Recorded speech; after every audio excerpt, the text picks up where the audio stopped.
নতুন টাকার ডিজাইন নিয়ে এতদিনের সকল জল্পনা কল্পনা বিতর্কের শেষ টানল বাংলাদেশ ব্যাংক।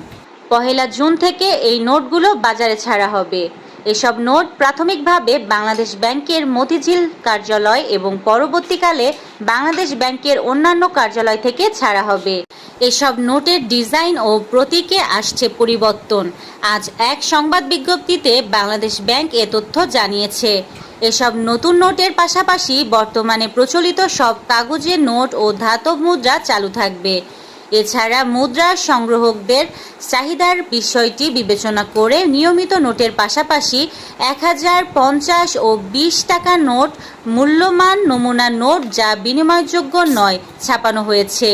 রাজধানীর মিরপুরে টাকা জাদুঘর থেকে নির্ধারিত মূল্যে এসব নোট সংগ্রহ করা যাবে।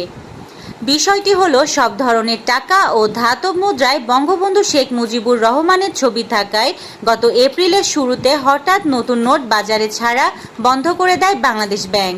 ফলে বাংলাদেশ ব্যাংক ও ব্যাংকগুলোর হাতে থাকা বঙ্গবন্ধুর ছবি সংবলিত নতুন নোট বাজারে আসেনি।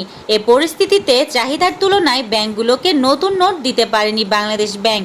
ফলে ছেঁড়া ফাটা ও পুরানো ময়লা নোটে বাজার সয়লাব হয়ে গেছে। ১ জুন থেকে বাজারে নতুন নোট এলে এই সংকট অনেকটা কাটবে বলেই ধারণা করা হচ্ছে। ইয়াসমিন আক্তার, সুরমা টিভি 24।